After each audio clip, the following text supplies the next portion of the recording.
This is an example of a brand new practice amp that's available to buy now. As I mentioned in the last video, the Vox amp that I use regularly, that's actually discontinued.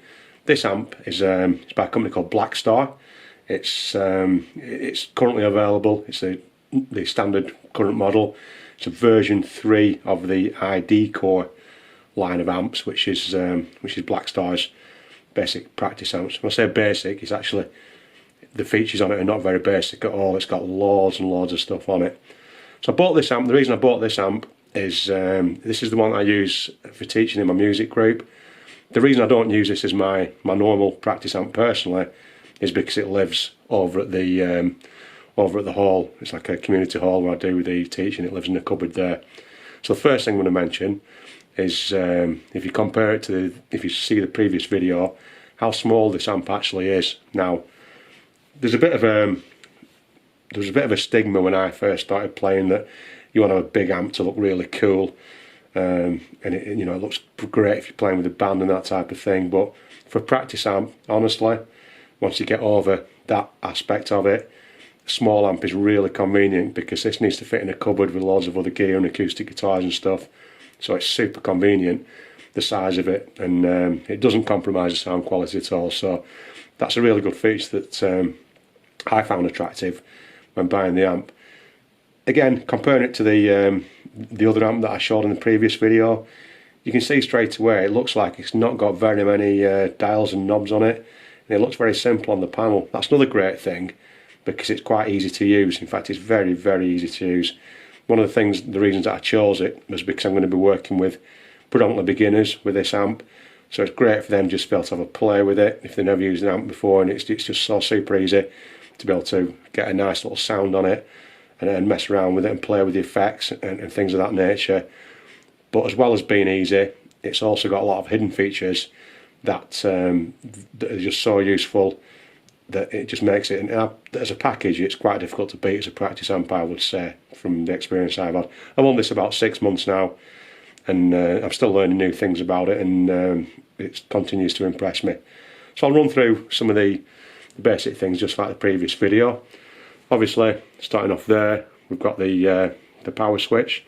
Switches on the power to the device, same as the other one. Got an input for our guitar. We've also got the headphone output. If you remember, that's a really useful thing. If you want to be able to practice silently, just plug your headphones straight into there. It mutes the speaker and you can just practice without bothering anybody else. In this case, it's the smaller size headphone socket. The other one I think had the larger size, but that doesn't really matter. You can get adapters for those things.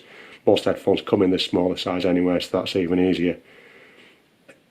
Straight down from there, staying with the sockets and the inputs and outputs and stuff on the amp, we've got what's called a line in there, and that's brilliant.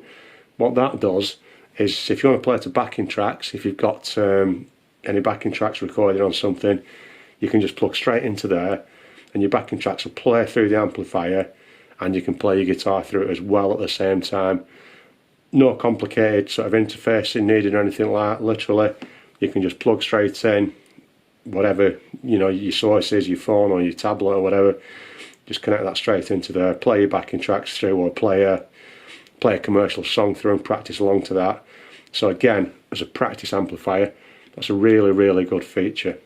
Now, the actual main part of the amplifier, which is the bit that makes the guitar sound, we're looking at this section here. If you remember from the last amp, we've got a different selection of voices we can use here.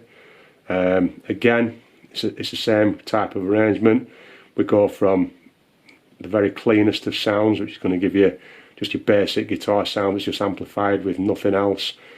And as we move that round more clockwise up to the top, we get progressively more distortion. We move from a cleaner sound through to a dirty, crunchy sound, to a rock, heavier sound, and eventually to a full-on metal sound. You can play as heavy as you want or as clean as you want with this amplifier, just the same as the last one. These dials, the gain and volume, they work in exactly the same way as the other amp and most other amps.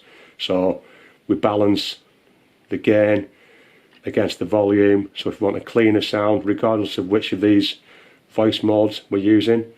If we want a cleaner sound, we're going to want probably the volume up higher and the gain down lower. That's going to give us a cleaner sound, no matter which amp model we're choosing there. If we want a heavy distorted sound, we'll add more gain, and we'll probably have to back the volume up, back the volume down to compensate for that. Gain does give us a little bit more volume as well, so if we were to keep the volume up and the gain up, we're going to be blasting out at quite high levels there. So we're just balancing those to give us the right amount of distortion, the right amount of crunch, and the correct volume level. And it works on all of those different voice settings. The EQ is super simple on this. We've just got one knob for it. On the other one we had 3 knobs, one for high, one for mid, one for low. This basically just acts like a tone control. We turn it low, it's going to give more boost, more preference to our lower frequencies, our bassier sort of low end sounds. In the middle it's going to be quite neutral, and if we turn it up, it's going to give more emphasis to our higher end sounds, make it sound a little bit more glassy and a little bit more crisper. So we just adjust that around until we're happy with the sound that we've got. Again, like the previous amp, we've got effects built into this as well. We've got some basic settings here. Mod, it says DLY stands for delay, and rev for reverb. Now, again, I'll discuss effects in a separate video altogether, but these really are the main 3 effects, the most important effects that you probably want to use when you're getting started out on guitar. Your reverb is your echo, your room sound, so that gives you a variety of different levels of echo, as if you're playing in different rooms. So if you had no echo, if you were in space and you had no echo at all, you just had the sound, that'd be sort of absolutely minimum. If you turn your reverb up to maximum, if you can imagine playing in like a tiled bathroom or a hall that's got hard surfaces, or a cave even, it's going to be very echoey and very bouncy. So you'll probably want some kind of a compromise in between those 2 extremes. But the beauty is you can play with it, you can adjust the level of it, get it sounding just right. Your delay is your actual echo repeats, so if you put a delay onto your sound, it'll play, you play a note, it'll echo that same note as if you're shouting into the cave. Echo, echo, echo. Again, it's fully adjustable, just like on the other amp. You can adjust how fast the speed of the echoes are, and you can also adjust how loud they are as well, and then you might want them fade away gradually whilst they're echoing away in the background. Mod, that means, simple explanation, it's the chorus effect, the sort of the doubling effect that you get, quite often used on guitar sounds when you want to thicken up the sound a little bit. It's not quite the same as having 2 guitars playing, but it does give you that type of effect. It just makes it sound a little bit thicker and can make it sound really nice and pleasant if it's set up nicely. So those 3 buttons, you can just switch those effects on and off straight away, and you can use this dial. Again, not going into too much technical detail on it, but you can use this dial to control these effects. The type of there's a few different varieties of these effects you can use. Again, we've got the tap button, so we can adjust the tempo depending on what we want to do, and also the level here, that's going to govern the overall level of the effects. So for example, if I'm using the delay, the cave echo as we'll call it, I might want it just to be very subtle, so I'll turn the level down, so the note that I play on the guitar will be the normal volume of the note I play. The echoes will be quite quiet afterwards. If I turn the level up, then the echoes are going to be quite loud and obvious afterwards. Be easy to see. I'll demonstrate this just like the other one, so you can see. But basically that's how much effect you're going to actually get in relation to the normal standard sound of your guitar. As well as that, the features don't end there. There's quite a lot more. We've also got a tuner built into here, so you might just be able to see, if you can see on the focus, by holding down this button, gives access to a built-in tuner on the amplifier. So you don't even need a separate tuner, you can tune your guitar right from here. That's a great feature to have. I always recommend having a tuner anyway, because it's they're really useful. You can have one on your phone, you can have an app, or whichever way you choose to do it, but it's just so handy just to have it built in there, and you don't have to mess about if you feel like one of your strings has gone out, or you're not confident tuning by ear, which sometimes is the case if you're starting out and playing. Then to have it built in is a brilliant, fantastic tool. We've also got USB, which is, again, the other amp that I showed didn't have this.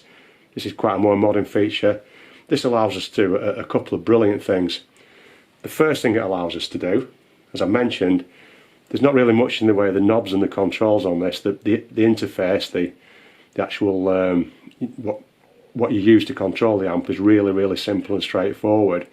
But you can actually do more adjustments, and you can make more settings than what you see here on the panel. If you were to connect this into up to your smartphone, you can actually use an app.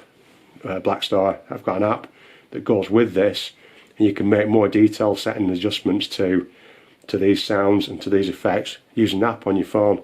So you can use the benefit of a touchscreen smartphone interface to be able to make more detailed, more complicated changes to those sounds. You can also store the different sounds. Like on the previous amp, I had two little preset buttons.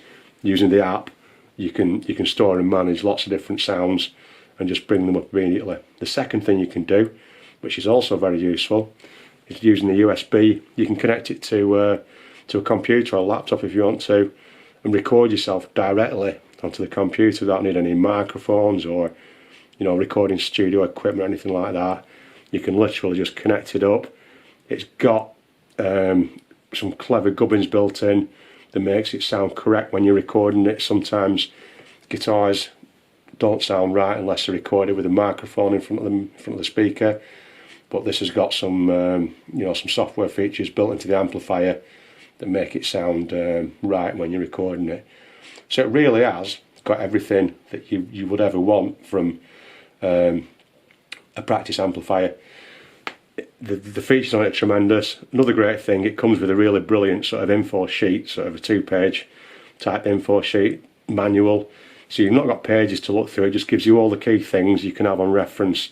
Sort of thing that I probably get laminated and just keep in the cupboard with the amp so that anyone using it can just pick it up and have a play with it straight away. So for the money, as I say, I think these are about £130 or so nowadays.